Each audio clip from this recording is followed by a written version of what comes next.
Boston fans, buckle up because this season's start has been nothing short of a roller coaster, and not the fun kind.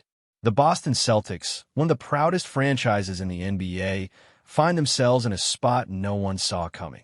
After 3 games, they're still hunting for that first win, and even though Jaylen Brown is playing out of his mind, it just hasn't been enough. The latest heartbreak came against the Detroit Pistons, a game that looked winnable from the start, but slipped away piece by piece as the night went on. The first quarter actually gave Celtics Nation hope. Boston came out firing, showing energy, defensive grit, and some real cohesion for the first time this season.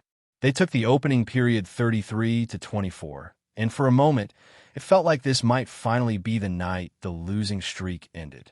Jaylen Brown looked locked in early, attacking the rim, hitting jumpers, setting the tone. You could feel his urgency.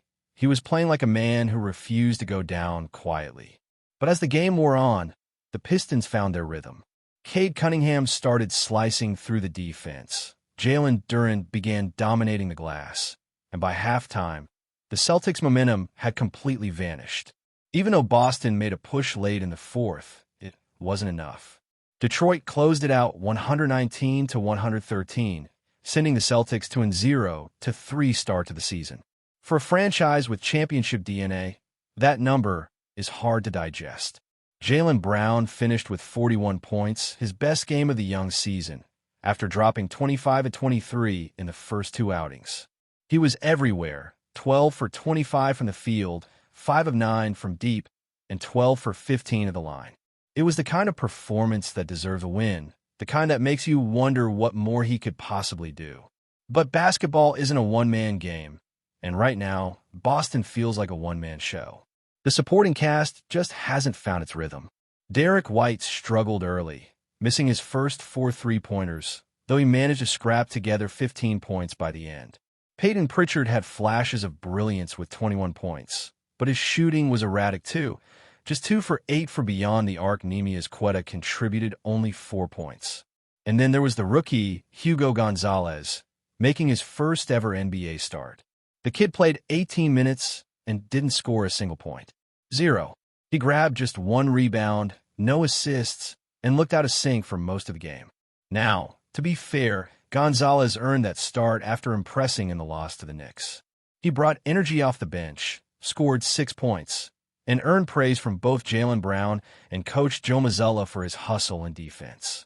Brown even said that Hugo was showing the kind of mentality the team needed more of, playing with fire, playing with purpose. But against Detroit, the moment looked too big. It happens to every rookie, and no doubt Gonzalez will learn from it. But on a team this thin, every small mistake stands out. If we're being honest, this Celtics roster just doesn't look complete. Losing Jason Tatum to that Achilles injury was already a major blow, but it's more than that. The offseason was brutal. They lost Kristaps Porzingis, Drew Holiday, Al Horford, and Luke Kornet. That's 4 veterans for rotation guys who understood the system and had the chemistry that this new group is missing. The irony is the players they lost could easily form a starting 5 better than the one Boston's rolling out right now. It's clear this team is still trying to figure itself out. The chemistry isn't there, the defense doesn't have that sharp edge, and they're getting bullied on the boards. Against the Pistons, only Pritchard managed double-digit rebounds, grabbing 10. Meanwhile, Detroit's Jalen Duren pulled down 17, and Ausar Thompson added 12. When your starting point guard leads your team in rebounds, that's not a great sign. Jaylen Brown can only carry so much of the load. He's doing everything, scoring, creating, defending, but basketball is a 5-man game, and the depth just isn't there right now. Without Tatum's offensive punch and leadership, Brown's elite nights are turning into moral victories instead of actual wins. And you can feel the frustration starting to simmer. Brown doesn't complain, but his body language says it all. He's fighting every possession, but it's like trying to plug a leak in a sinking boat with one finger. And then there's Coach Joe Mazzulla, trying to hold everything together. It's not an easy situation. You lose your superstar, your veteran core, and suddenly you're working with a mix of young players and minimum contract signings. Mazzulla has praised the effort, but even he knows effort isn't enough in this league. You need execution, discipline, and above all, talent. And right now, the Celtics are short on all three. The truth is, Boston's window might have closed faster than anyone expected. Just a couple of years ago, this team was in the finals, looking like the future of the Eastern Conference. Now, they're scraping to stay competitive. The loss of Al Horford hurts more than the box score shows. He was the glue guy, the steady veteran presence who kept everyone focused. But because of the league's harsh new salary cap rules, keeping him just wasn't possible. He even said it himself. The new collective bargaining agreement basically destroyed the team that Boston had built. When your former players are talking about how financial rules broke up a contender, you know things have taken a turn. The Celtics front office had to make tough choices. They were staring at almost $500 million in combined salary and luxury tax penalties. So instead of doubling down and running it back, Brad Stevens decided to cut costs. That decision might make sense on paper, but the product on the floor is paying the price. Without Tatum, without Horford, without Porzingis, this roster doesn't have the same bite. Luka Garza is still in concussion protocol. Chris Boucher and Josh Minott are trying to fill big shoes, and Quetta, though talented, is still learning how to be a consistent force at this level. You can see flashes of potential in this group. There are moments when they play with pace, when the ball moves beautifully, when the defense clamps down, but those moments don't last. It's like watching a team trying to remember who they are. The identity that made the Celtics great, defensive toughness, unselfish ball movement, composure under pressure, hasn't been there. Instead, we're seeing breakdowns, missed assignments, rushed shots, and that sense of frustration that creeps in when effort doesn't translate into wins. Celtics fans were hoping for a fast start, something that could show this retooled roster still at fight, that maybe they could stay competitive until Tatum came back. But in 0-3, start doesn't inspire confidence. Of course, it's still early, and no one's throwing in the towel yet. But in a conference as stacked as the East, you can't afford to fall too far behind. Every loss matters, and right now, Boston looks like a team trying to rediscover its heartbeat. The locker room vibe seems mixed. You got veterans trying to stay positive, rookies like Gonzalez trying to earn their place, and a fan base desperate for something to cheer about. The passion from Celtics Nation is unmatched. They'll support this team through anything, but even the most loyal fans can sense when something's off. And it's off right now. Jaylen Brown is setting the tone with his work ethic and intensity, but one player can't carry the weight of an entire franchise forever. What's clear is that the Celtics need to find balance, offensively, defensively, and emotionally. They need that spark that once made them feared opponents. Maybe Hugo Gonzalez will grow into a key piece. Maybe someone from the bench will emerge. Maybe Mazzulla will find a new formula that clicks. But as it stands, Boston is in a tough spot, and the climb back to contention won't be easy. Still, if there's one thing Celtics fans know, it's that this team never stays down for long. The history, the pride, the green and white, those things don't fade overnight. But right now, they're searching for answers, searching for identity, and most of all, searching for that first win that could finally turn this rocky start around. When you look deeper into what's happening with the Celtics right now, you can tell it's more than just missed shots or a rough schedule. This is a team that's in the middle of an identity crisis. The faces have changed, the chemistry isn't there yet, and the leadership void left by Tatum and Horford feels enormous. Jaylen Brown is trying to fill that space, but leadership in the NBA isn't just about scoring points. It's about presence, communication, the little things that keep everyone connected through adversity. Brown's doing his best, but he's also still adjusting to being the unquestioned number one option. There's pressure on his shoulders that he's never had before, and it shows in moments where he tries to do too much.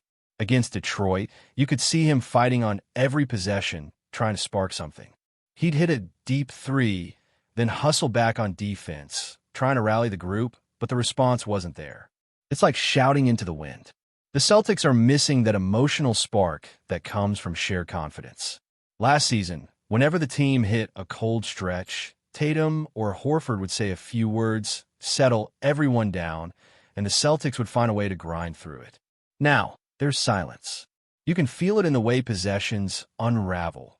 One rush shot turns into another, the ball stops moving, the defense loses shape, and before you know it, the other team's gone on a 10-0 run. The loss to the Pistons was the perfect example. Boston had chances. They just couldn't capitalize. There were moments when the crowd got loud, when you thought momentum might shift, but each time, Detroit had an answer. Cade Cunningham hit tough shots, Jalen Duren punished the Celtics inside, and even the younger Pistons looked more composed under pressure. For Boston, the frustration built with every missed opportunity. The looks were decent, the execution wasn't. The spacing, the timing, even the rotations, they all seemed to step slow. What's really hurting this team, though, is the rebounding. Without Tatum, without Porzingis, they're undersized and constantly giving up second chances. Pritchard, leading the team in rebounds, says it all. He's tough, he's gritty, but if your point guard is doing the dirty work on the glass, it means your bigs aren't controlling the paint. Jalen Duren dominated them physically, and that's been a pattern in every game so far. Against Philadelphia, it was the same story. Against New York, again the same. Opponents know they can crash the boards, get extra possessions, and wear Boston down. There's also the mental side of all this. When a team starts 0-3, confidence fades fast. Every missed shot feels heavier. Every mistake gets magnified, and young players start second-guessing themselves. That's where coaching becomes crucial. Joe Mazzulla's job now is not just about drawing plays. It's about keeping the team's belief alive. He's praised the group's effort repeatedly, but effort without execution doesn't win games in the NBA. You can tell he's experimenting, trying different rotations, looking for a lineup that clicks, but nothing's settled yet. And while fans might be frustrated, you have to remember this roster was thrown together under tough circumstances. The new salary rules forced Boston to cut deeper than they wanted. The front office was stuck between staying competitive and avoiding a financial meltdown. That decision to reset the books meant losing veterans who were the backbone of this team. Al Horford was more than just stats. He was a mentor, a defensive anchor, a calming voice. Losing him to the Warriors hurt both on and off the floor. His comment about the new CBA destroying the Celtics might sound harsh, but it's hard to argue when you see what's left of the roster. Right now, Boston's relying on guys like Hugo Gonzalez to grow up fast. The 19-year-old rookie has shown flashes, his defense, his hustle, his energy, but expecting consistency from a teenager in his first few games is unrealistic. Still, his attitude has impressed veterans. Jaylen Brown went out of his way to say the team needs more of that fight, that spark Hugo brings. It's a compliment and a challenge to the rest of the roster. Brown's message was clear: play with heart, play with purpose, no matter the score. But before we continue, please remember to subscribe to the channel and give the video a like. Your support helps us keep bringing you the latest news about the Boston Celtics. Feel free to share your thoughts on the news in the comments as well. The NBA world is buzzing with one of the most shocking off-season whispers in recent memory. According to growing speculation around the league, Bam Adebayo, the heart, soul, and defensive anchor of the Miami Heat, may be trading South Beach for the parquet floors of Boston. Yes, you read that right. The Heat's human wall could soon be wearing Celtic green. While nothing has been officially confirmed, insiders close to both camps suggest that Adebayo has been quietly exploring new horizons after years of carrying Miami's interior defense and leadership load. Sources hint that Boston's front office has been aggressively courting him, seeing in Bam the missing piece that could solidify their championship ambitions. The idea of pairing Adebayo's defensive intensity with the offensive brilliance of Jason Tatum and Jaylen Brown has set NBA social media ablaze. For Miami fans, the rumor hits hard. Adebayo has long been the embodiment of Heat culture, disciplined, relentless, and loyal. His departure would signal not just a roster change, but a cultural shift. He's been the player who turned hustle into an art form, the one who could guard all 5 positions, dive for loose balls, and make everyone around him better. Losing him would leave a void not easily filled emotionally or strategically. In Boston, however, excitement is building. After years of knocking on the door of another championship, The Celtics see Adebayo as the final piece of a long-term puzzle, a player capable of transforming an already elite defense into a historic one. His ability to anchor the paint, switch on to guards, and facilitate from the high post could give Boston a dynamic they've lacked since the days of Kevin Garnett. Still, skepticism lingers. Would Bam truly leave the franchise that molded him into an all-star and Olympic gold medalist? Or is this just another round of off-season smoke designed to stir the pot? League observers note that the Heat have been unusually quiet, neither confirming nor denying the buzz, a silence that only fuels the fire. If this rumor proves true, it won't just reshape two franchises. It could tilt the balance of power in the Eastern Conference. One thing is certain. The NBA offseason has found its next blockbuster storyline, and all eyes are now on Boston and Miami, waiting to see whether Bam Adebayo's rumored leap from the Heat's heart to the Celtics core becomes reality. That's it for this update. If you enjoyed the video and want to keep receiving exclusive news about the Boston Celtics, please subscribe to our channel and give the video a like. We always appreciate your comments and opinions. See you in the next video.